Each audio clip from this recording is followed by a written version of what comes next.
Oh,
fuck.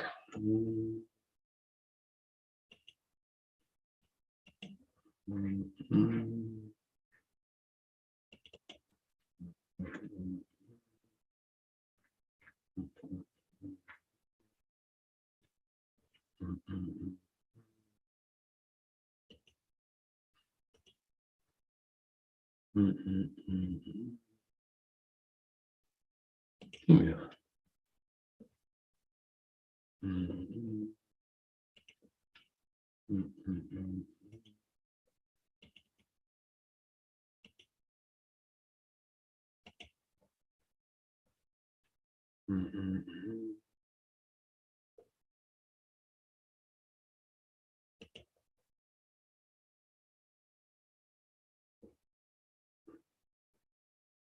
Okay.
Hello? I can't hear you. Yeah, I purposely had us muted. We're still waiting for Rennie. Okay. I'll unmute when we start, but thank Okay, you. thank you. Bye.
Me and Mike.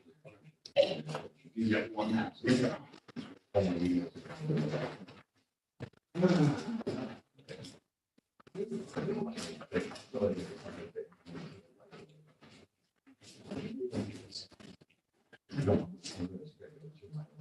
Right, you got the agenda, right? Yeah, this thing. Somebody put it in their back pocket. Or- Wherever today. Okay. Is there, we have printed out the Resolution. committee report? Oh, committee report? Yeah. I didn't see anything in there, right, Mike? Sometimes they get. You have committee reports, anything? I printed out the agenda, so we wanted to. We just need copies, need blanks. We have them. Oh, I don't have to write up. Well, there generally are, committee reports here, and I have the big blanks. If there's anything that there's. Committee report.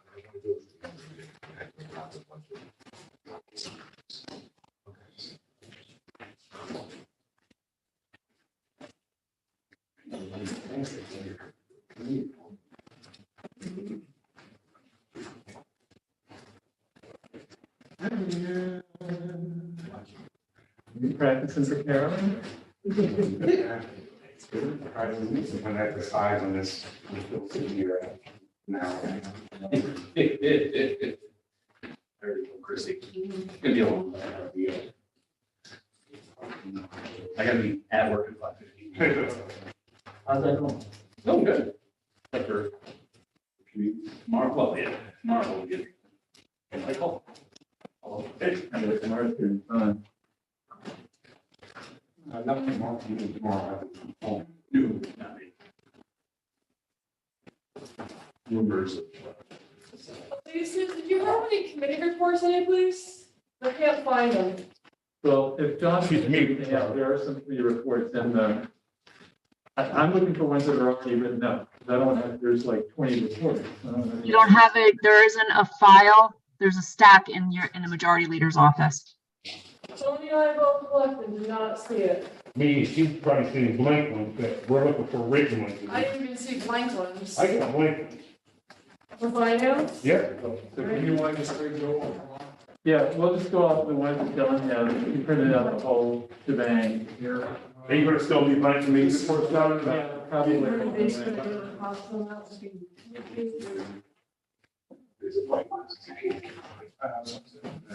So I have the whole thing on here. Okay, so you see. That's-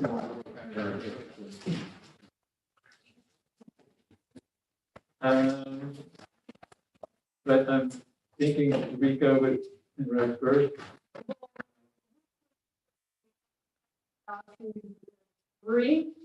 Rams will have people here asking for support. Oh, okay, yeah. Go first. Yeah, yeah. You can use that. We're gonna use it. 11, 12, 13, And 7. yeah, so. Very last one. 4 grants. Our reports are put together and we are like committee meetings. Have you called the meeting to? Yes, okay. Good evening, everyone. We'll call this meeting to order at 6:42 PM here on December the 14th, 2022. We're going to reorder the agenda here to look at the applications for grants that are before us. And then we'll move to the Penrose, because there's folks here for that one as well. And then we will end up with the rest of the items after that. Yes. I just have to make sure that Zoom is gonna be here before tomorrow, so I'll just kind of take care of it. Okay. Let's go ahead and do your report, Tom. You ready to do your report? Sure. We'll start with that because we always feel better when we put a good thing on.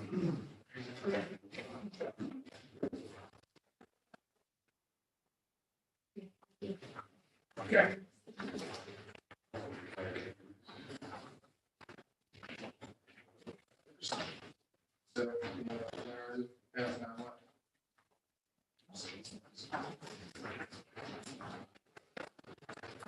really a busy agenda tonight, so I'll be brief. There's not a lot in terms of things on prior month.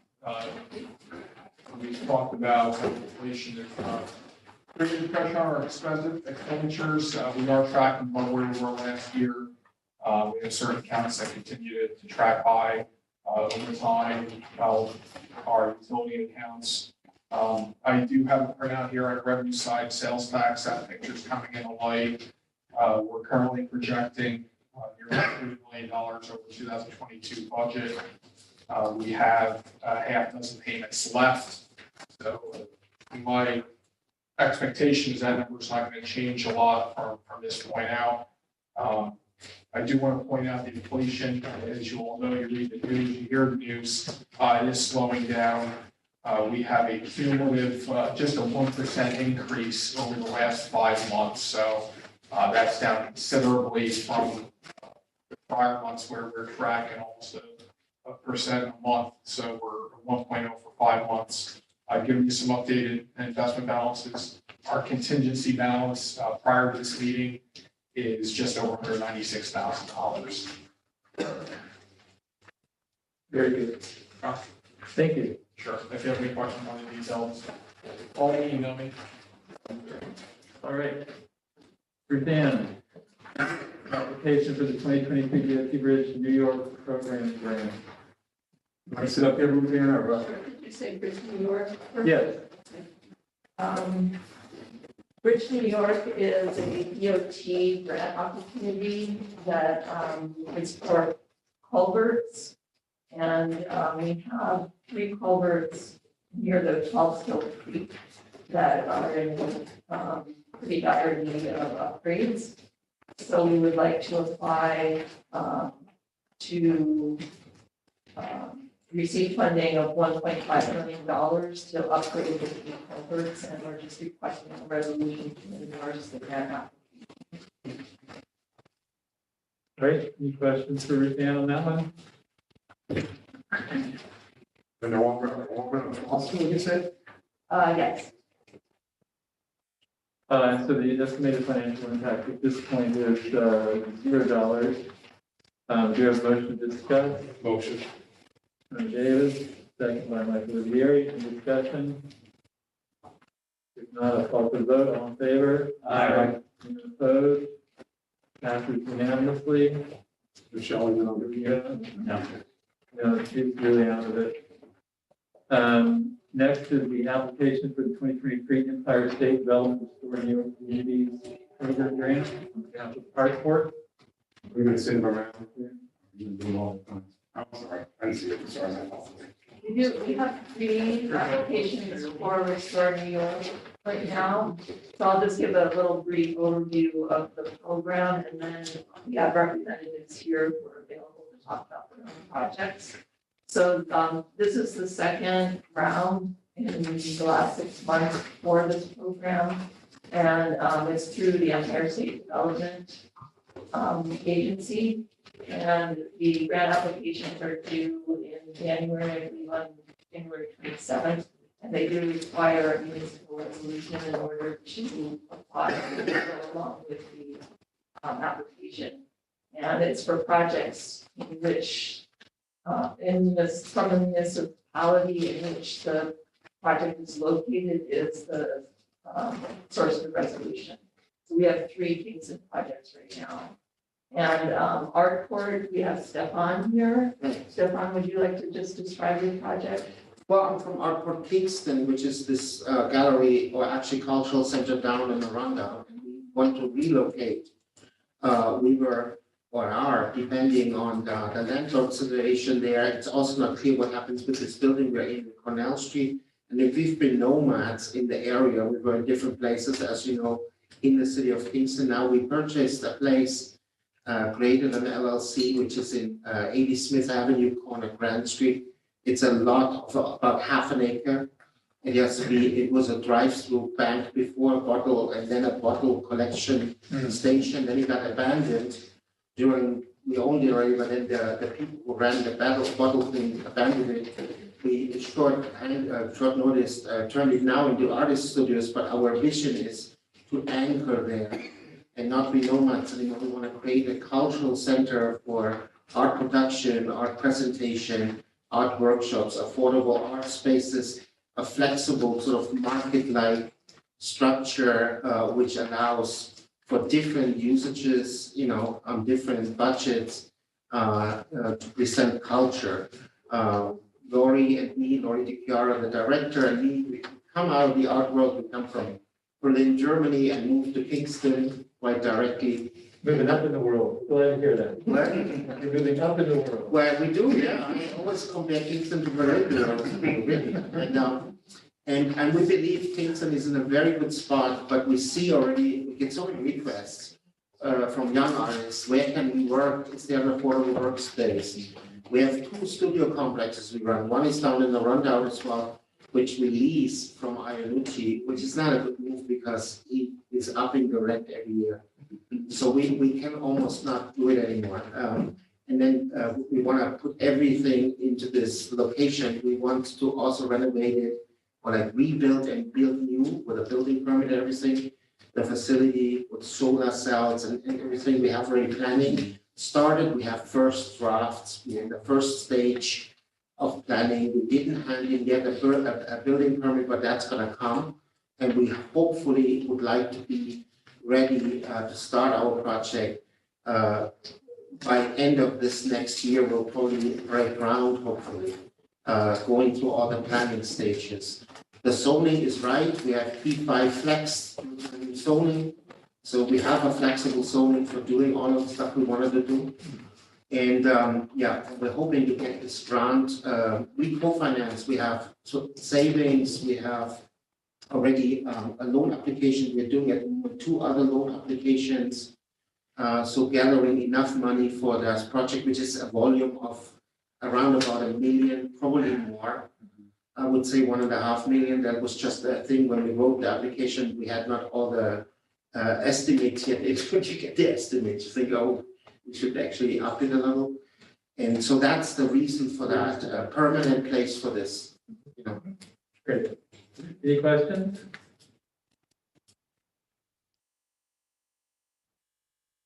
Call for a vote on the Hudson. Motion to discuss. Second. All right. Shabbat, Connie Davis, any discussion? Hearing none, I'll call for the vote. All in favor? Any opposed? Excellent.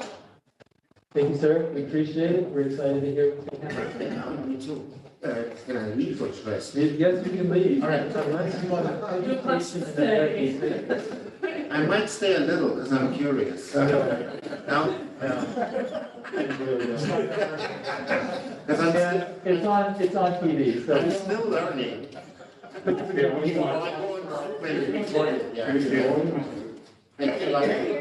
you.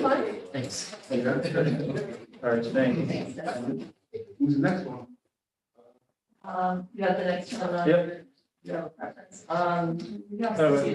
This is also Store New York CB developers. Yes, and Charles Blakeman is online. Okay. To describe his project. All right. Charles, can you hear? You just need to unmute. Hey, There you go. Yep. hello, everybody. Nice to see you. Should I wait for you to ask me a question or? No, if you could just give a brief overview of what your project is, just to describe it. Sure. Couple Yes, sections. we purchased the St. Joseph School about a year and a half ago, which is on Wall and Pearl Streets.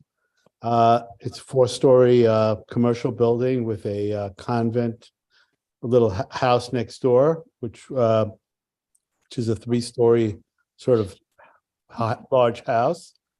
The idea is to convert the school into multi-use commercial offices and art gallery, studios for either, artists to rent or as other people in that field. We have various musicians and music companies that are interested in the spaces. And then the top floor, which is currently was the auditorium, which is a big open space on the third floor. We want to convert into a multi-use performance event space. Could be theater. We would like to open it up to various uses. In order to do that, we need to. We are turning the. We have a renovation, which includes putting a new elevator in, all new HV mechanicals and HVAC, more efficient HVAC units. And the building next door, which used to be the convent, would be 3 residential units at this point. The grant we were seeking was to help out to be able to accomplish this and to have, the ability to have various uses and have community uses as well. In other words, be able to rent the space out for community events as well as private events. And I guess that's it. It's a historic building, so we're restoring a historic building. It was accepted as a historic structure for the from the national parks, and we are working on that approvals as well. Sorry for my dog. Can you still hear me? Yeah. Yes. I guess that's it for me right now. Any questions for Mr. Blakeman? Andrew Shaw? I love the idea of having a music venue, so that's really awesome. For the music studios, I know you said you'd rent it out to artists. Would it be, so I'm going to talk specifically about musicians because you mentioned it would be, so at least part of it would be for musicians. Is it like more of what they do in Manhattan? Are you still there? Yeah, I am. I'm taking my picture up so that. Or is it like a musician has that space? Well, it could be both, actually. We're talking to specific musicians. We haven't rented anything out yet because, we have to do construction. And basically, we have approved plans for the bottom 3 floors, and we're going to go now for the approval for the top floor. So we are ready to start construction sometime in the spring. So some of the ideas we're floating would be a studio which could be flexible, where people could just rent out when they needed a rehearsal space. Another space would definitely be, we're talking to a specific musician who wants it for their own music work. So we have like 10 spaces that are available for rent. We think probably 4 of them are conducive for the music usage. And, part of the idea could be also, which we are working on currently, is to have a studio that could record events upstairs when we do events, live events. So, we would like to be able to have live recordings of shows that we put on there. And, I think there's a niche for what we want to do because there's the size of the event space, music event spaces in Kingston are either the smaller venues, which are great, or, UPAC.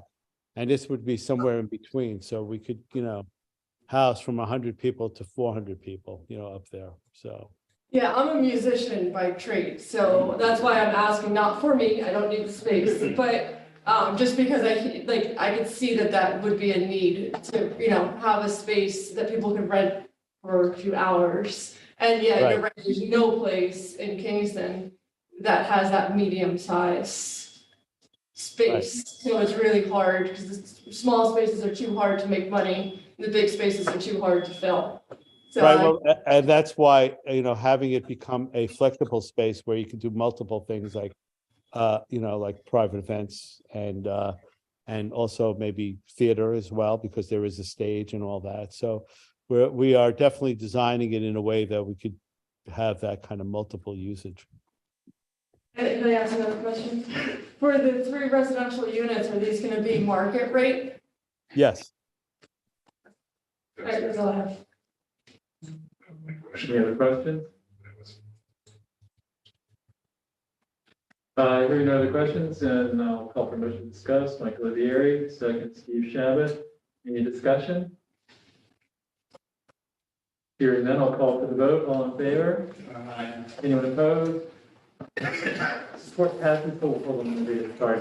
It says to request authorization for the mayor to apply and execute documents for a grant from the Empire State Development Restore New York Communities Program in the amount of $2 million for CB Developers LLC, St. Joseph's Lost Project.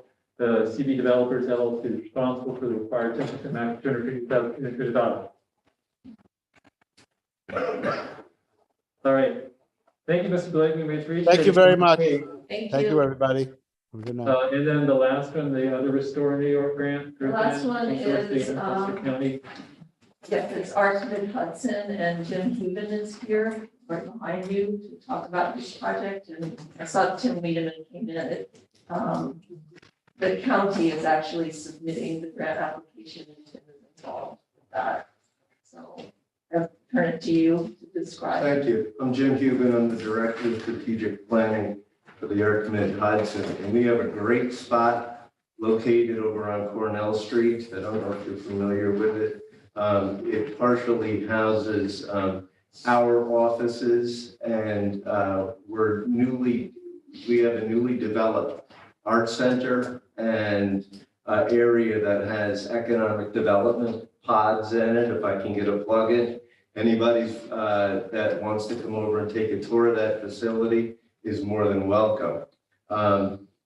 As part of the cluster of buildings, there is an old boiler room that is on the premises that we'd like to have removed. It's 26 by 27. It has some asbestos in it. We'd like to have it removed, obviously, because of health concerns and because we'd like to use the space to do some childcare and other things there. So that's, in a nutshell, the grant. Any questions? Where is this at on Cornell Street? 139 Cornell. Thank you. Any other questions? Hearing none, motion to discuss. Steve Shabbat, second by Mike Olivieri.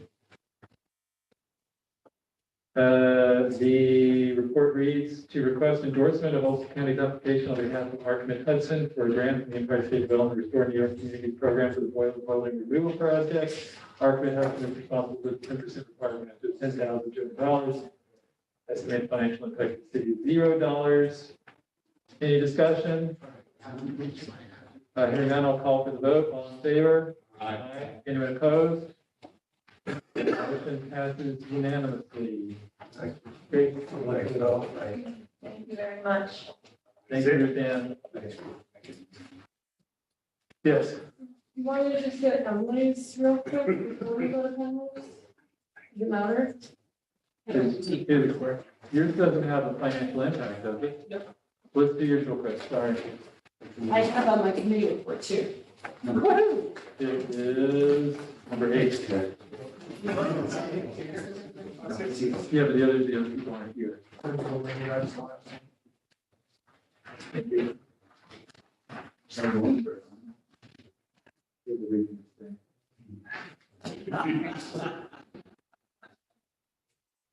You're not gonna kill it.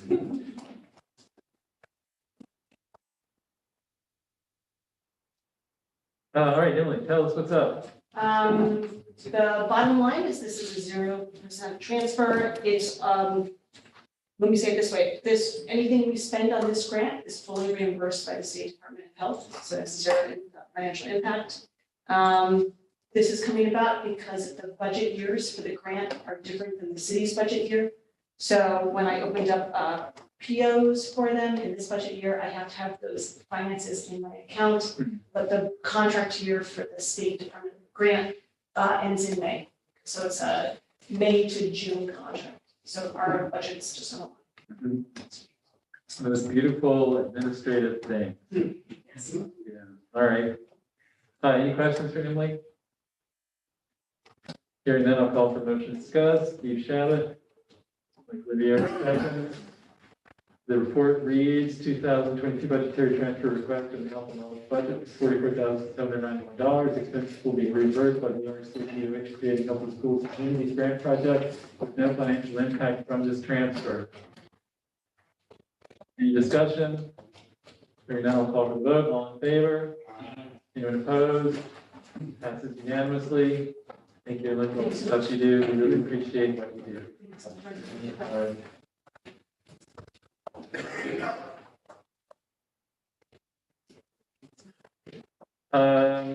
All right, so we've done.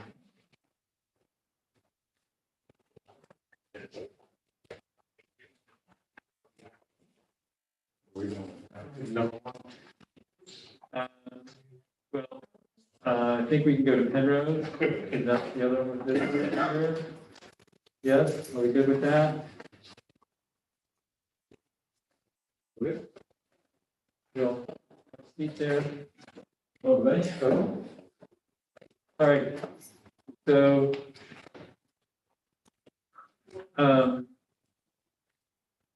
you want to just review what we're talking about? Absolutely.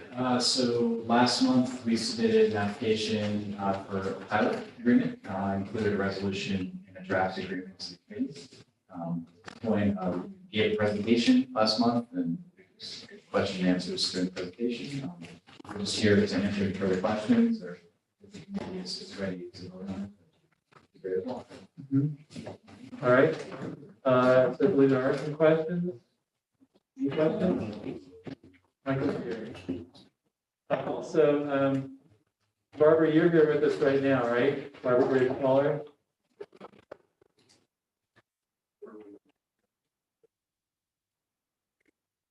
Yes, I am. Okay, so I just want to make sure if something comes up that we want to go into executive session for, or if we need to go into attorney-client discussion. Well, I just want to make sure you're here. All right, thank you. Okay, Mike. I think, so a motion to enter Attorney-client. Well, yeah, we don't need a motion to Oh, okay. enter clients. If you have any attorney client questions, then you just enter into attorney client. Okay. That right, Barbara, this is the one thing. Are there people that we need to have invite party to this? I'd like to invite the city assessor and Danny Baker. Dan? Yes, okay. John, Joe? Yep, John to be more than welcome. We'd like to invite John Dewey. Anybody else? I guess we're kicking the rest of you out. Okay, sorry, y'all. Nothing personal.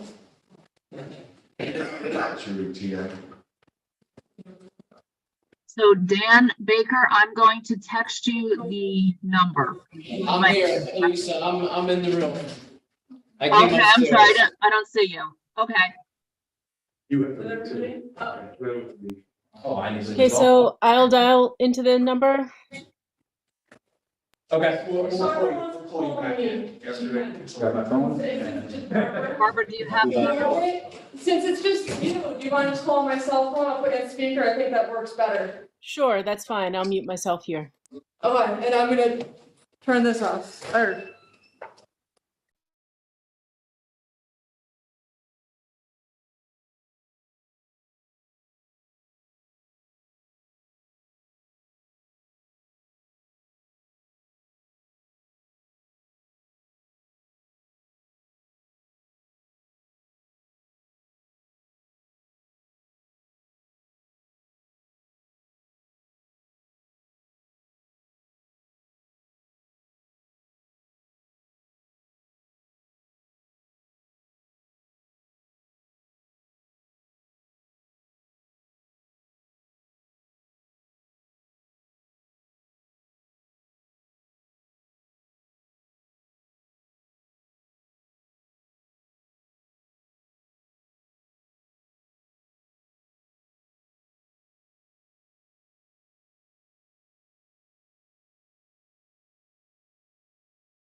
Yeah. Just visiting.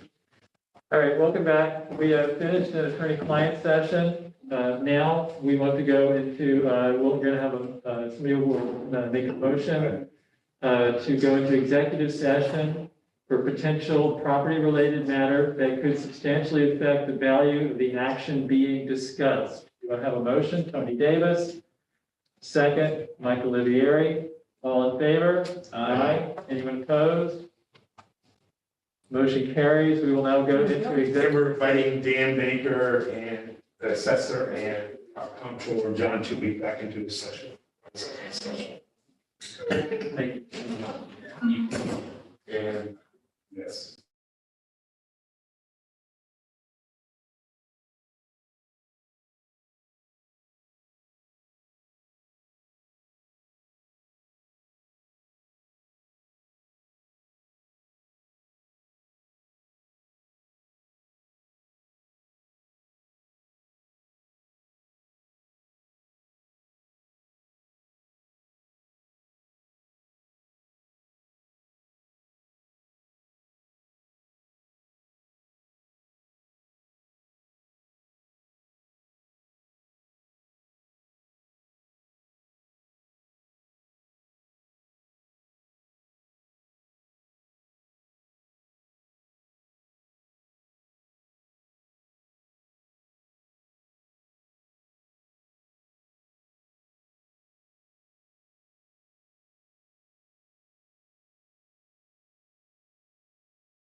Anything first, we can say that.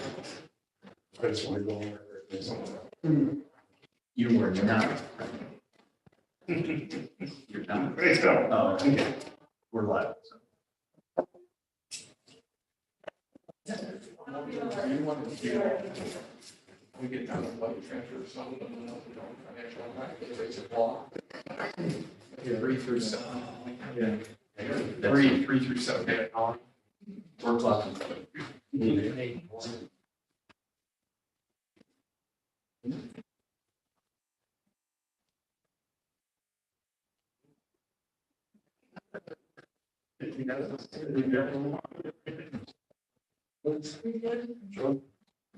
All right, welcome back. We've had a good discussion here. Tony Davis, let's say one thing first. And I just want to go on record as stating that I have read the Ethics Code 49-3, and that's open to council, and there is no need to accuse myself with regard to this particular topic of discussion. Thank you. All right, after our discussion that we just had here, we feel as a finance committee that we'd like to see some more discussion between the administration and Penrose about the numbers. So we appreciate you all getting together as soon as you can and think that through and then come back to us.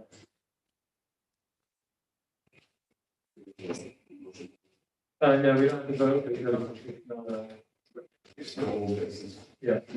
Is there the opportunity just for some feedback on anything else, any reasons why we should, anything else we should be aware of? Issues or any further questions, I guess, that I can answer this. No, I think it's things that you all have discussed before, but we feel like there's just more room for discussion with the administration. Okay. All right. We'll be back on the agenda for next month. Yeah, you'll still be on the agenda. for next month. Yes. Won't take you off. It's too much fun having you on. Does the finance committee have sort of a point of view on where direction the number needs to take or where it needs to be? Or any kind of. We'd appreciate the administration taking up that discussion. Okay. Thank you very much. Thank you all. Thank you. Good night. If any questions in the meantime, direct up from the committee members, we're always here. Great. Good evening. Thank you. Thank you. Appreciate having you up on the agenda. Thanks.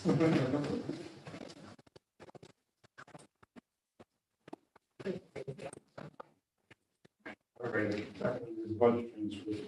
Somebody with a water bottle, Dan? But I think coming Dan's back? coming back. Okay. Good night, everybody. Good night. So we are going to take items 1, 2, 4, 5, 6, 7, 9, and 16. Oh, you included 2, that's a different item, right? Yeah, 2 is not a budget transfer. Do you want to do 1, 3, 4, 5, 6, 7, 9, 16? Yeah, okay, good. 1, 3, 4, I 5, can 6, give you- 7, 9, 16. Yeah. 3 is the only one with a financial impact. But I need the report. Yeah, I will get them all. Yes. So you have So one. those are all items that have no financial impact because they are internal transfers. So I'd like to have a motion to consider all of those as a block. Again, can you read them off the red? Can I just read You have- the numbers? It would be 1, 4, 5, 6, 7, and 16. 1, 4, 5, 6, 7, And 9. 9 and 16. Okay. And then we'll have to come back to 2 and 3. Okay. All right. They do have to be read out loud. Yes.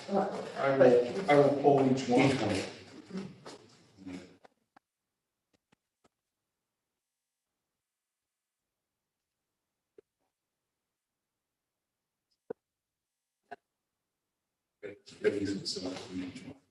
But it does say. You don't need do you need the attachments too, Rennie? Do you want the attachments? No. So they don't get lost, Oh, like well. the actual the numbers, Yeah. probably, right? So that's the first one. Wait, that's the first one. Okay.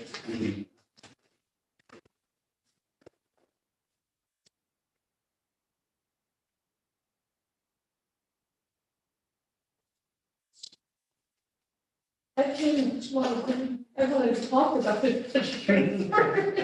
Second. We're by then. Would you like to talk about it while John? Slow down. He's all prepared again. He's so weird.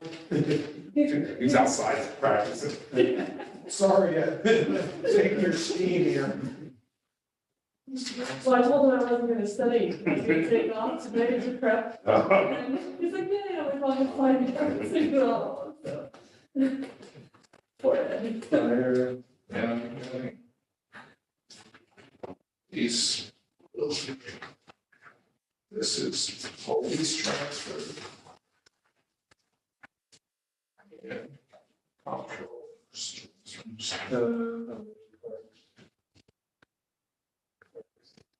Rec.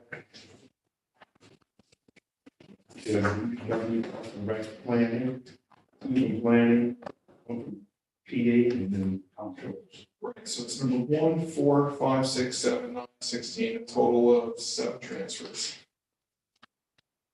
Here's mine.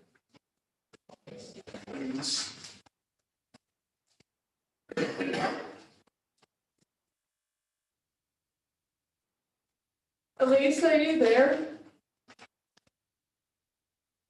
Yes, I am. Sure. The next, was the 7 of them? Yes. If you could keep these all together, the next 7, we're gonna block them in committee. If you could keep them all together, we could block them at council too. Okay.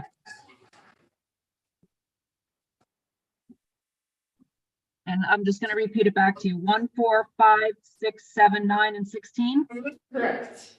Alrighty, thanks. Thank you. All right, get ready for an exciting adventure here. Too bad that artist guy didn't stay, because to get this dramatic rendering here. All right, so we are going to read 7 committee reports, which we will consider all as a block. We had a motion by Mike Olivieri, second by Tony Davis. All were in favor of voting on these as a block. First one from Fire Department, transfer from A13410.4589 as below. The transfer of funds from grant to Fire Department for mental health ambulance, Fire Department. Public Works, General Fund, internal transfer of $23,000 as per attached detail. Transfer is to cover shortfalls in accounts. Parks and Recreation, description, year-end internal budget transfer of $20,001 to reconcile department accounts. See attached spreadsheet.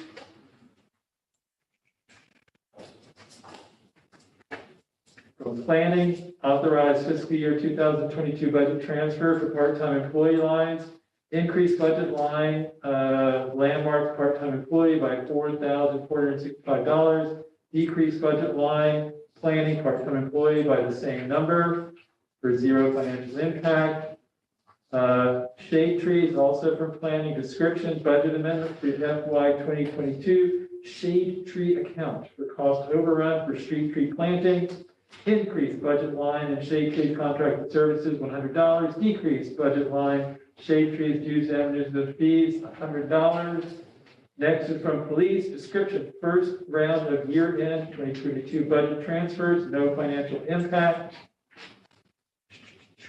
And the denouement, the exciting conclusion from the comptroller swinging in with a request to approve a 2022 budgetary transfer totaling $7,100 to reconcile accounts on a year-to-date basis. There's no financial impact for this transfer.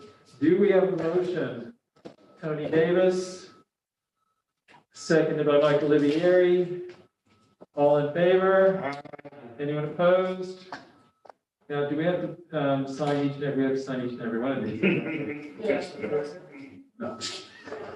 Number 6. Working with number 6. All right, while we're working on this, we can go to the one that has cost to it, which is Number 3. We still have number 2 ready. number 2. That's from from the council's office, Corporation Council.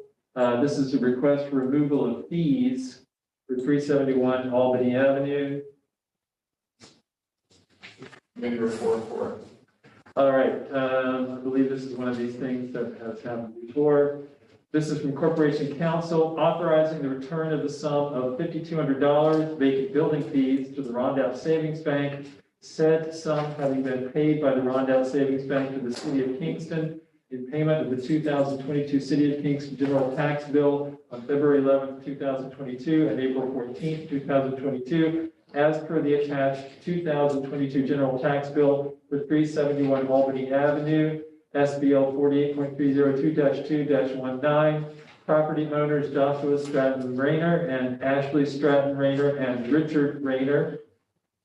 No financial impact. Well, I guess it's actually $5,200, isn't it? It is. Michael Vieri? Why are we doing this? I don't think Barbara was part of this. I don't remember exactly what so sometimes, do you know what this exactly? My general. Oh. Go ahead. No, I'm just listening for now. This is not a matter that I was directly involved in. I think this is an issue that Janet ended up discussing with John Toohey. So I'll sit this out unless there's some other question you need me to weigh in on. My general understanding is there was an outstanding building, you have the detail, there was an outstanding building department charge for vacant property fee on a property that changed hands. When the building department was consulted for the closing of the property, my understanding is that they were told that there were no outstanding fees. What happened is that fee had actually been turned over to be re-levied onto the property taxes, and there was a gap there. So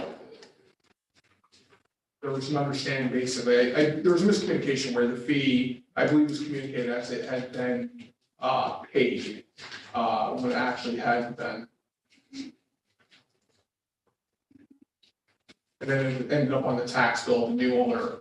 And the new owner thought it was Right. paid off. Well, right, so the building department did know the time frame in which when they turn over the re-levies to the city, or, to our department, there's a gap from when they turn that over to actually when the tax bills go out, those tax bills are collected. So, my understanding is this happened after, they came off of their receivable list onto the re-levy, but prior to the actual tax bills going out. So the new owner got hit with a tax bill of $5,200. But it was their understanding based on information they received from the city that it had actually been paid. So we're basically refunding them the $5,200 they paid. Refunding the new owner, or the escrow company, the new owner, this was a charge that had been levied against the old owner. And based on the information they received from the city, we're not able to account for it in the closing with the new owner.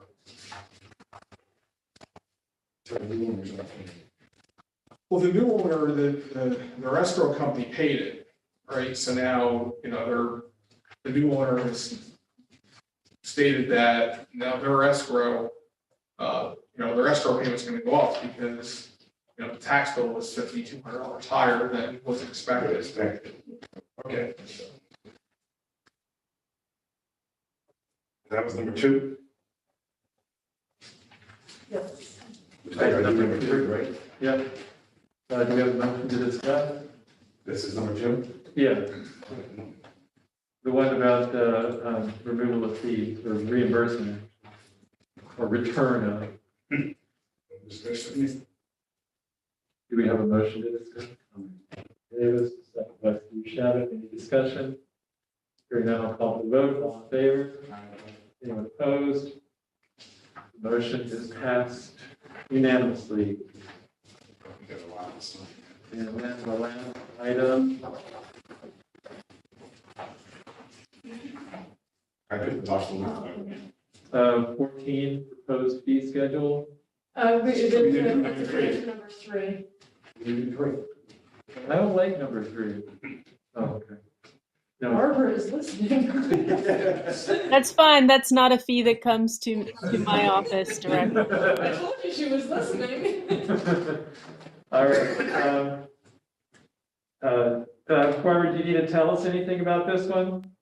Again, I think this is one that Janet went over with John in more detail, but I know that for this one, I believe this is the larger transfer figure that includes payments to Romar Wallens, Cullen and Dykeman, and or that is, sorry, that the amount that's identified here would be used for such payments. That's correct. These are the fees. These are just ongoing legal fees, pertaining to litigation. Right, doing business. All right, do we have a motion to discuss? Mike Olivieri, second. Steve Shabbat, any discussion? All in favor? Aye. Anyone opposed? I read this out loud, right? I don't think so. I read it in my brain. I'm like, recommending, this is from Corporation Council, recommending approval for transfer to the 2022 Corporation Council budget as per attached. And that's a transfer of $93,500 from contingency to consultants and office supplies. Sir, Is it 93.5 or 135? it's 935 because there's 10,000 coming from the different. The financial impact is 93.5, the whole transfer is 135. Yeah.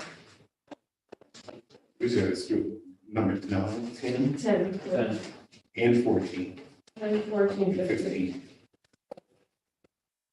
All right, now can we go to 14? No, Let's go to 10. 10. Here we go.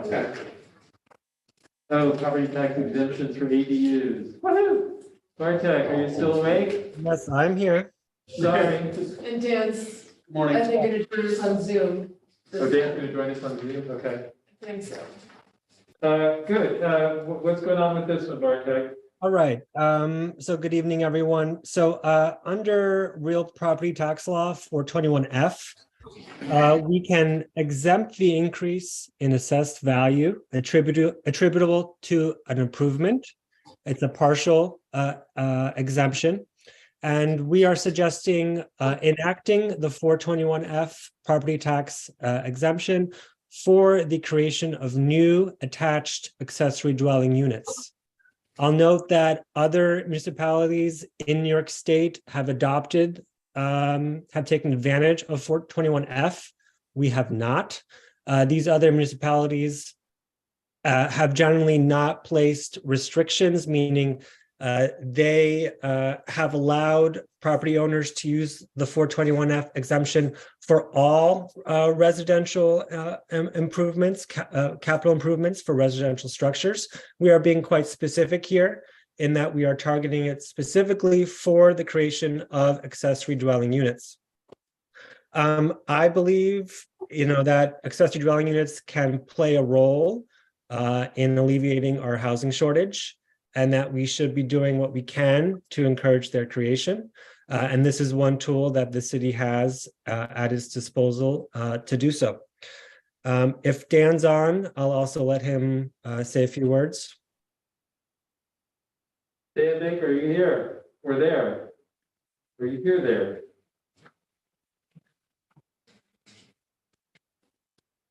Want me to run down, see if someone's in his office? Yeah, Paul. I texted him about the water bottle. I'm assuming. While we wait, I'll just note two additional points. This is a partnership between Housing Initiatives and the Assessor's Office. And so I appreciate Dan's role in this. And then I'll also just note, by law, we can only have this apply for attached accessory dwelling units and not detached accessory dwelling units. So this would only apply for, let's say, if I was creating a residential unit in my basement. because it's attached to the primary structure. If I'm converting my garage into an accessory dwelling unit, this would not apply for those cases. And so what's the effect you're looking for here? So the effect is hopefully to encourage the creation of new accessory dwelling units, and again trying to reduce any perceived barriers to doing so. So, for instance, perhaps I'm afraid of creating a new ADU on my property because I'm afraid that it would increase my tax bill, right? So by passing 421F, we would be partially exempting an increase in the assessed value from taxation. So in other words, in a way, there's not much change in the actual structure of the building you're talking about. The idea is we wouldn't want to tax people for an alteration of function of part of the dwelling. Right, for the improvement that they have to make to create the ADU. Okay. And and I'll just note it's a 10-year exemption period, and each year that goes by, the exemption decreases. Okay, so then at the end of 10 years, there would be some kind of there would in the end be an increase in the taxable. That's exactly right. Yes, and it goes down each year over the course of the decade. Okay. Yeah. What goes down? Because that goes to the full exemption. Well, the partial. The exemption amount is decreased. That's what he said. Yes. Okay. For the first year, it's 100% exemption. For the second year, it's 87%, and third year, 75%, all the way until the last year, which is 0. Okay, and then, but somebody could they add an L onto their house? That would be covered here as well, right? In other words, there would be an extension of their house. No, it does not cover capital improvements. You have to create a new residential unit. That's what I mean. I'm sorry. So, like, suppose we've got a patio in our back that's attached to our house, and then we build a unit that's attached to our house, but it in essence takes up that patio. That would be covered by this. Sure, absolutely. If it meets the zoning code, right? If it meets the building and safety code, and it's considered, it has permitting for accessory dwelling unit, yes, absolutely.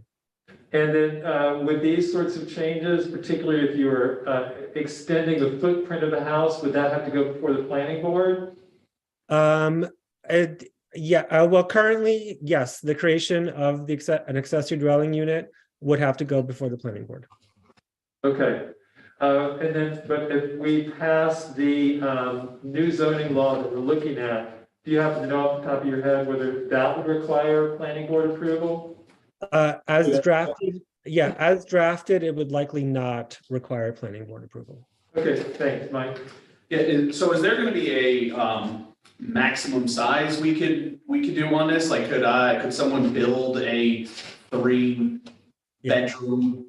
Yeah, it only exempts the first 80,000. The first 80,000. So if I make an improvement and that increases my assessment 200,000 because it's a large improvement, only the first 80,000 is exempt from taxation.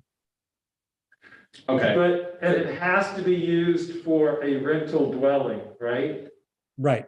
How will that be policed, for lack of a better word? Well, the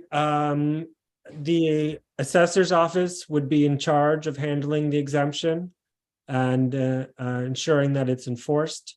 Another key part of this is that it has to be used as a residential use, right? It can't be a short-term rental, right? So that's part of the enforcement of the city's short-term rental laws as well. So there's certainly an enforcement component to this. So I guess my follow-up question, which is of most concern, is, how do we monitor the impact on our infrastructure with this? So if we're just, we're enticing people to be able to build these these additional units onto their property and we're not really giving them a size restriction, you know, like what's stopping an entire block of neighbors to say, okay, I'm gonna build a 3-unit, you know, rental onto my property, and now we're adding 9 people minimum per unit onto a block of, you know, water, sewer, you know, our aging infrastructure as it is. Well, you can, yeah. You know, you can only have one accessory dwelling unit on your property. And so we're not talking about folks constructing multifamily dwellings on their, you know, attached to their house and benefiting from this law. I think what you're referring to is like the separate zoning code conversation, right? And multifamily development. I just think for you know, we need the development of new housing in the city. Accessory dwelling units are an easy way to do so, and we should be trying to encourage their creation. And this is one tool that we have at our disposal to do so. So again, Mark, I just wanted to hear, so it's going to be a one unit, so this addition could be for one family, is that what you were saying, or? Yeah, that ties into what? Is it like a 1-bedroom, or could I theoretically add a 3-bedroom addition to my home and have a mother, father, you know, and 2 children? Yeah, well, I'm you know, I'm not, there's a size limits to what an accessory dwelling unit can be.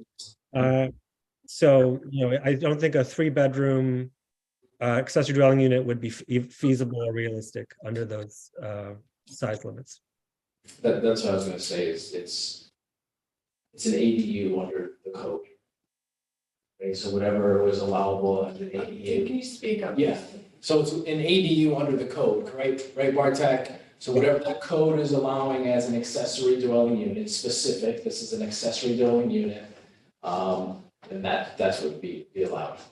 Yeah, and to add to that, for instance, under the draft of the new code, the max limit of an accessory dwelling unit is 1,000 square feet, right? So perhaps, I don't know, perhaps you could get 3 bedrooms in there, but probably not, right? So. Why are we doing this before the code? I would say that either way, whether it be under this new code, proposed new code, or the existing code, because we don't know if that code is going to pass, right? So we're looking, the administration is looking to incentivize additional housing units into the marketplace, and this is one way to do that, is to incentivize those homeowners to build an additional unit that is allowable under the current code or allowable under the future code, to be able to release some of that housing pressure. If there are people that are willing to do that, if there's something else to incentivize them. We've heard under the current code, it's potentially onerous to go through the process, and if something is going to incentivize them to do that, that's what this proposal does. Now, would this have any impact on that next step with the, you know, the rezoning? Would this be like, okay, well, they've approved the ADU, so kind of like forcing that next step into happening? No.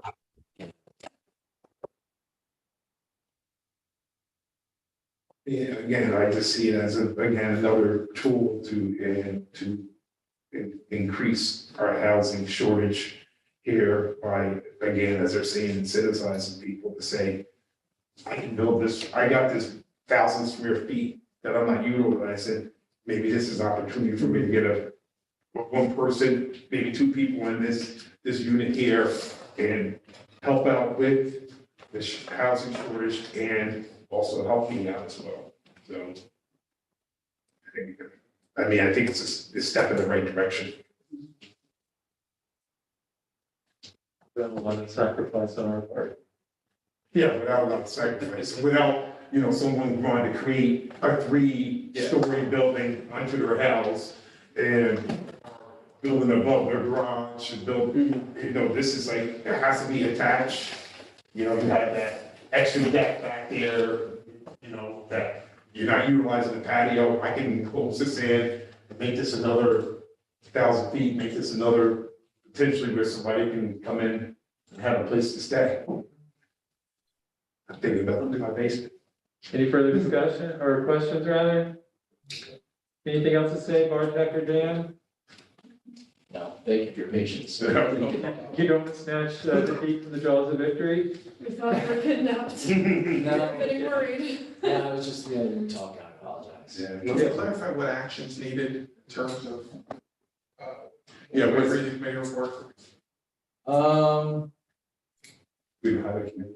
There is a committee report, but We would need to pass it, then it would go to. This would be a first local, reading. local law, Yeah, so the same process of any other local law.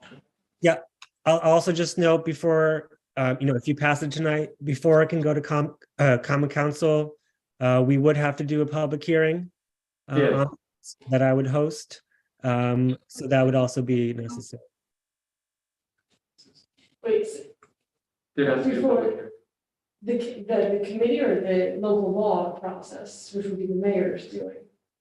Sorry, I just missed that. So Bartek, wouldn't yours, would it come after we have our second reading, or you're saying it would come before the first reading? Because normally it goes, we do first reading, second reading, vote, and then the mayor does a public hearing before he votes. Okay. If that's the process, then that's fine. There's just a language in the statute that a public hearing has to be held at some point. But we could also, I mean, we can put in a public hearing before the vote if that's. Okay, yeah. I would say, we can double check whether that is an additional to 421F. Yeah. Or if what Bartek is referring to is the mayor's hearing. We can double check that either way. He is referring to the mayor's hearing. I think so. Okay, So just in case there was something in there that's maybe different. Well, that doesn't stop us from voting on it. Correct. No. Correct. That's right, okay, we'll take care of it. So if there are no more questions for either of these good folks, do we have a motion to discuss? Michael Leary, second by Tiffany Davis. Any discussion? The only thing I was just make sure we got this language when we have that this public hearing. Yeah, which I can figure it out. This is actually a laws and rules.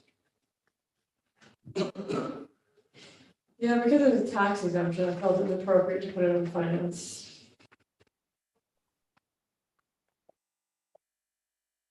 Financial has to come from finance, like the only thing that the charter says about committees.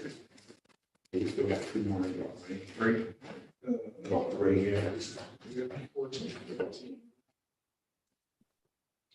Mayor here. No, it's not. No, I think it's. He's good. All right, there's no discussion. I'll call for the vote. All in favor? Aye. Anyone opposed? Passes unanimously. Let me just read this. Local law of the Common Council of the City of Kingston, New York, adding section T7-7 to Article 7 of the Charter of the City of Kingston to adopt the 421-F property tax exemption for the creation of accessory dwelling units. All right. Thank you, Bartek. We appreciate all the work that you're doing, and we look forward to continuing to work with you on all of these issues. Thank you. Thanks, Bartek.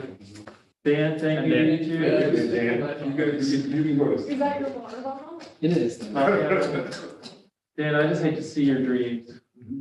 Huh? All these numbers got to be scrolled down in there, doing strange things. Yeah, they turned us 100. Good night. All right. What are we on to now? Fee schedule? You all see that email I forwarded from a constituent About yesterday, the fee schedule? Otoes? Yes. Yes, so I asked John too to do a little research. I did this today. I can't take credit. I asked someone from my staff in the parking division to do a little research on fees. So he had called around to a few different municipalities. In addition to what I just handed out, we also had some information from another municipality who got back to him after I printed these out. But essentially, the fees that we're seeing from the municipalities that we were able to contact were in line with the communication that you received from, from Dan. Yeah, I mean, we're roughly half of what, you know, the other towns we contacted are in terms of, you know, our allowable towing fees. And you have that information. I can tell you that, another municipality that we heard from today, they charge $175 a day, $225 a night, weekend holiday, 200, snow, 225, tractor trailers or vehicles overweight there, like 300, so, and their storage is 75. So most of the municipalities that we contacted were all in a pretty similar range. Yeah, well, when he reached out to the mayor and myself, I think a year and a half ago when we brought this. Yes. When I brought it the first time, and I had done some of the research, and there was quite a disparity. At the time, though, it was the height of COVID, and the committee didn't want to move forward with changing it. I also thought it might be more appropriate to do it while we're talking about the fee schedule. So, I mean, this was a year and a half, the disparities were there. I think it was about that. So, the email said it hasn't been changed for like 13 years. 12, 13. Yeah. So how do we vote on it? Well, we have to vote on the whole fee schedule this year. And there are a bunch of proposed changes. If you have the communication, I don't have it in front of me. They were all highlighted, right? There was a decent amount. Yeah, it was mainly nominal. They were, the majority of them were Parks and Rec, just a small increase to some of the program and camp fees, just to. So Mike, we have to approve of this every December for the new year. Okay. Usually most fees remain the same, a little change. This is just our, But going in line with what you're saying, Andrew, we can certainly mark up, I would think we could mark up the fee schedule and have the council pass it as, you know, as amended. right, if we want to make that change. If we approve of everything else that was proposed, which is mostly the same with like just some nominal changes. And most of those changes were in Parks and Rec with based on actual costs, not any comparisons with other municipalities. And I don't think I sent it, but it should be on the agenda. What's that? The actual proposed fee schedule. It was a communication from, I believe, the mayor's office. It's in the agenda. Yeah. Page 85. I just forwarded yesterday something from a constituent. Yeah. So it's the one that's online. $100 a day, weekend night, 125. Yeah, so, So we'd just be voting to be a little bit more comparable to other. Correct. Yeah, and we don't have to do something separate. I mean, this is where the community gets to do the magic. And if you want to make a change, whether it's the tow truck and something else, or just the tow truck, you can change it and just mark the committee report accordingly. I would just say that we align on these code fees with municipalities in our area. That this is competitive and that we're gonna get people that companies or what individuals want to go out and want to do this work. If they're losing money as from this communication, and I can see these companies want to do this, continue to do this. If they're gonna be losing money in regard to increasing gas and toll fee, whatever they pay toll fees, but increasing gas and, personnel that have to find to do this. Yeah, that's what I was hit by the personnel. Yeah, I mean, to me, we partner with the town of Ulster for a lot of other things. So, I mean, it makes sense to me to kind of mirror what they have in place with that. And certainly, if we haven't done this, we haven't done this in 12, 13 years with the way prices have escalated. Just in a year. Just this year. Yeah. Yeah, I would say that we have time to look at it. I would say we'd be in line with the town of Ulster and all area state. And there are neighbors to us and They we probably get their companies numbers? probably get the same, yeah. Yeah, we received everyone, but I do think that you have, there are specific fees in this fee schedule for the towing that you have to address individually. So here, I'm looking at these, so I would say per day, we go to $200. What is it right now? 100. All right, Nights and weekends, Owen is 125, we go to 250, nights and weekends. Above 3/4 ton trucks, we go from 125 to 250, nights and weekends, there we go to 300. And I don't know, tractor trailers, 18,000, GVW, return empty days, I don't know what that means. that's the fee schedule right now. Yeah, so. What is it at right now? $75. So we doubled all the others, we could double these too. It's not right. I'm sorry, Renee, what was that one for? It says tractor trailers, 18,000 GVW, return empty days, $75, nights and weekends, $100. That's empty, so that's probably just the tractor part of it itself, or the trailer part, 18,000 is not a full. And does that mean anything? 18,000 and over. Yeah, because I'm not sure about the Well, so here, town of let's see, Ulster's 50,000. New Paltz, yeah, they say 50,000 day, $350 per hour, 2-hour minimum. Evenings, nights, weekends, holidays, $400 per hour, 2-hour minimum. Yeah, town of Ulster is 175 per hour per day and 200 per hour for evening, nights, weekends, and holidays. What if we go with that one for this part? Again, I'm fine with that. Now, can we change that? Because I don't see anywhere else where it's mentioned 18,000. Like I said, New Paltz, or excuse me, town of Ulster is tractor trailers and or any other vehicles with a gross weight over 50,000. That's what I see, it's only 50,000. I'm not sure what that. But nothing about, Under that? 3/4 ton truck? Well, no, 3/4 ton trucks were above 3/4 ton vehicles at 250 a day. And evenings were 300. Yeah, so that's a regular. Yeah. Okay. Town of Newport as a whole, Yeah. they have ranging and. Yeah, the thing I love, that's, they gotta do that. Oh, wait. Talking about my people. Yeah. Well, I think we just changed this tractor trailers. What's the difference between GVW and GVR? That's gross weight, gross vehicle weight. Rate, yeah.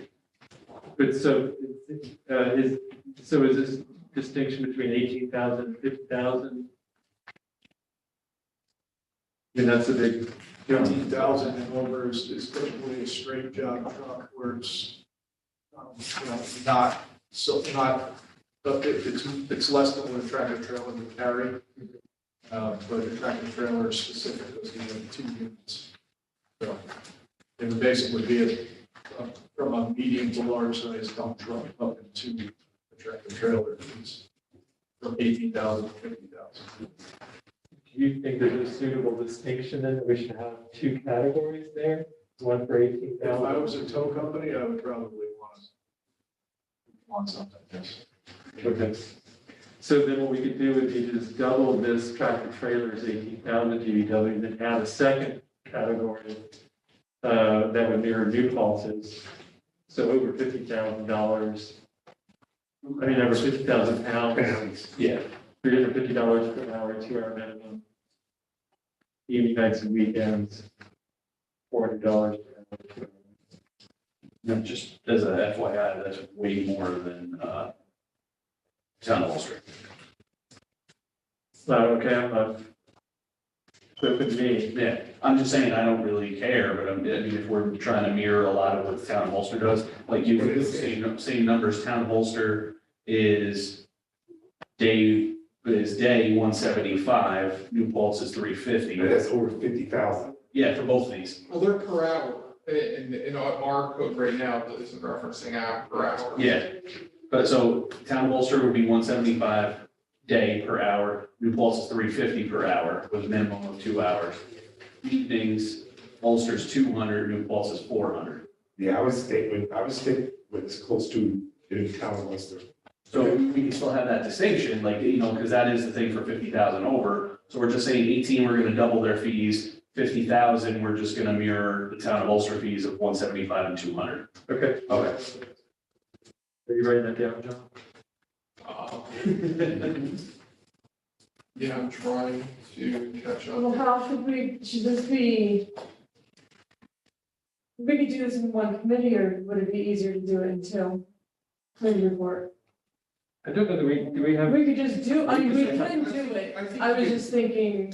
I can handwrite these changes. Yeah. And then, and we can work it into the, Yeah, we just vote on the committee. Here. So $18,000 doubling. so that would go to return empty, the 150 to 200. Just not sure what that return empty is, but. I think that deals with charging for their return trip back to the shop.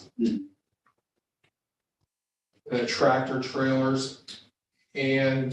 50,000, yep. Any other vehicles. 50,000 pounds. Yep, 175, sorry. The GVW or GVW? GVWR. Shoot. GVWR. Of over 50,000. Of over 50,000 pounds.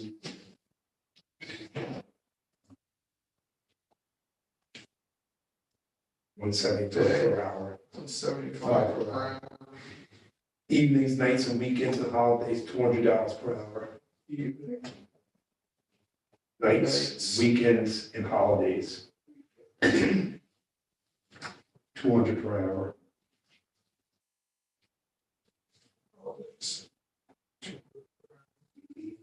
What else is in there? They have, in Vehicles not vehicles are not requiring a tow after being restored to pavement. Yeah. Days, $150. Yeah. Evenings, nights, weekends, and holidays, $200. $200. We have to get that in there. I didn't even think about that. I'm sorry, I didn't hear that. Town of Ulster has vehicles not requiring a tow after being restored to pavement. Not requiring a tow? Right, Yeah, like, so when they respond. Right, so when they pull you out, you don't, right. Right. And then you put that in there. As of right now, it sounds like the city would be charging whatever the regular tow rate is, right? What's that, what is that? Just $200? Well, it's 200 or 250, which is, Yeah. close to what the town of Ulster is. Yeah, so $50 more. Yeah. Yeah. So why don't we just, yeah. Do you want me to put that in there? You can just put copy down. Yeah. Is that the? It's kind of also. Is that their Yeah, vehicles? I think it's better to be It clear. was not required to to be restored to payment. $1.50 or $1.50. $1.50. We got a lot more in here. We got a lot more. Have to be restored to payment. $1.50 per day. $1.50 per Days, it's just days. days, $1.50.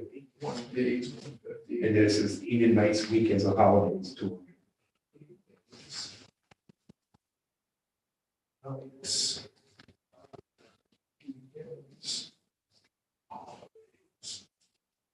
And they got a lot in here. Yeah. They have the additional fees, but then we have. We have it. Well, we have a secondary licensee should be ready to charge additional fees for their services. Any fees not provided here should be in accordance with the schedule of fees filed with the Kingston Police Department. Okay. Um, They break it out. All right, so I will. Picture this one. Write this. Tomorrow. No, because I'm gonna give this to Rennie. Do you mind, Rennie, just writing up the committee report? Okay. Just to attach the. Are we okay with everything else? Yes, I am. All the rest of the fee schedule? You're okay with? And this is fee schedule with that change. Is that the fee schedule, lady, coming to the mom? change, correct? I will tell you, the primary changes were, a slight increase in the hourly, labor amounts for all city workers, to keep in line with, wage increases to those workers over the last couple of years. They haven't been increased in a few years in the fee schedule. Parks and Rec, made some nominal changes to some programmatic fees to keep up with their increased costs. And I think building department had a minor change in there, but there's not. But everything's redlined in the fee schedule, so, yeah, if you look out online, you'll see what's been changed. I didn't include that, basically just online and everything up to here. This state. We already have something, yeah. Okay. Yeah. So the numbers for the fee schedule are going to what town of Ulster has? Is that? Generally, Yeah, just like, let them know. Like I said, it just made sense this week. Yeah, yeah. There was things with that. The copy. So the committee report now approves the Kingston fee schedule as attached with changes. Sounds good. Motion to discuss. Abbott, second, Member Davis, any discussion? Hearing none, I'll call for the vote, all in favor? Aye. Anyone opposed? Measure passes unanimously, next will be measure. Please keep all that together. Receipt policy. What is this, John, payment receipt policy? Okay, so, the council, my request back in 2014 had passed a cash receipt policy. We've been following for a number of years. And since that time frame, we have greatly expanded our use of electronic payment methods, including, we now take credit card payments for parking tickets, we take property taxes. We are now implementing a electronic payment system for in-office payments. We've implemented it in the city clerk's office. We're working with the Department of Public Works to implement it there. It'll facilitate credit card payments in office. And it'll be a consumer-friendly, method of, making payment for city services. It should reduce the amount of cash that we're handling in office. And it'll provide, from a city standpoint, better accountability and transparency of all payments made, because everything will go through an electronic system that, the comptroller's office has access to on the back office side. So it's, been working pretty seamlessly in the clerk's office. Like I said, it'll go to Public Works next, and we'll, go from there to see where we need to implement. But, that's part of it. The other part of it is that, since 2014, since we are taking more in the way of credit cards, our old policy is a cash receipt policy. This is a payment policy, so it encompasses, the electronic payments as well as cash receipts. So this is More verbiage and, it's more in tune and aligned with what we're doing right now. Well, that's the way. Because we are taking, that's, obviously, we're trying to accommodate, our needs. And well, I gotta tell you, there were municipalities during COVID that, were struggling with property taxes because were not set up to take property taxes, electronically. We were. So that helped immensely. Do we do service charges on that? Yeah, okay, we cover our fees. Okay. Our costs. Yeah, that's just the way the future is. As soon as nobody's gonna accept cash. Yeah. It's the way it's easier now. Well, we're seeing that, the parking tickets, when we first started, the electronic payments was very slow, and now it's tremendous. The volume we're getting there, even with the property taxes, Well, it's easier too. Somebody comes with a bill and, then you gotta try to make sure you have change to, change out the bill, and they can slide a credit card in or a debit card and boom, right there. No, with the nice thing, even with our property taxes now, the electronic payments, they actually sync in with the system. So we actually download the payments and imports them right into our property tax system is paid. So no one has to, like, where we have to hand enter a manual payment, electronic payments, sync right in. Right now, it's in the clerk's office? It is in the, it's already up and running in the clerk's office, and we're working with Ed at DPW to, on their office, and then we would just go to each department that accepts any significant number of payments, that doesn't have a suitable payment system now. Permits. Permits, oh, okay, okay. Things, I wasn't sure if that went to the clerk's office. just trying to find. They just building the safety problem too? Building and safety, they have a different system, that works for them. They actually have, with the Unicity, am I saying that right? They have Unicity, they're building, safety software, and they have a module that's similar to what we're doing.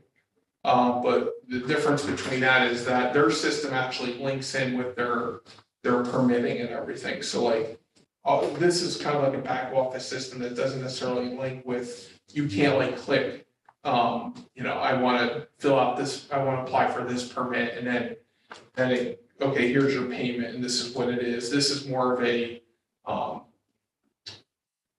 the department would have to know what the fee is and then enter that fee in.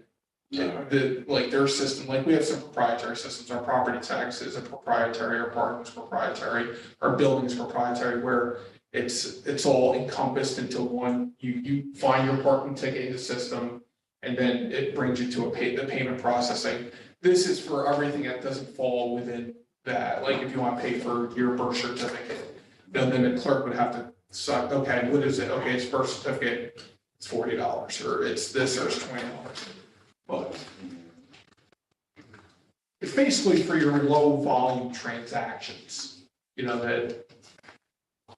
So we vote on this? Yeah, I'm just getting the, committee report.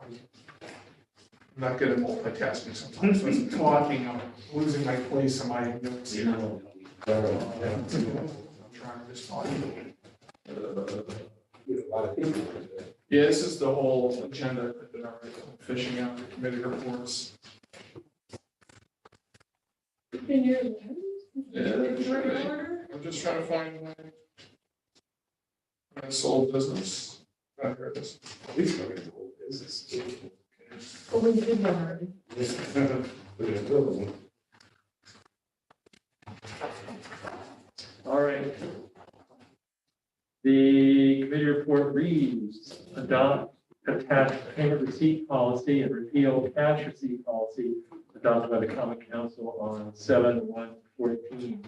Estimated financial impact is $0. Did you want to do something attached to it? Or you get it in there? It's in the packet. I mean, I can set it here if you want. I can give you both. I don't know if it matters. If it doesn't matter, it's okay. Motion to discuss, Tony Davis. Second by Michael Olivieri. Any discussion? Hearing none, I'll call for the vote. All in favor? Aye. Anyone opposed? All right. Motion passes unanimously. Okay.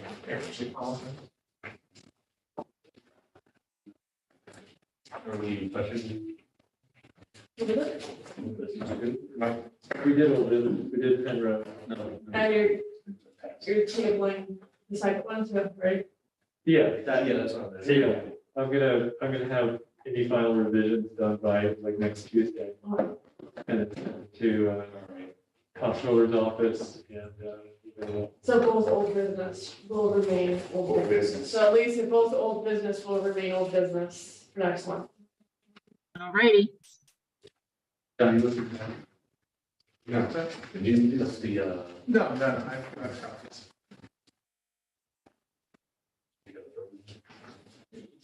I'll wait for that.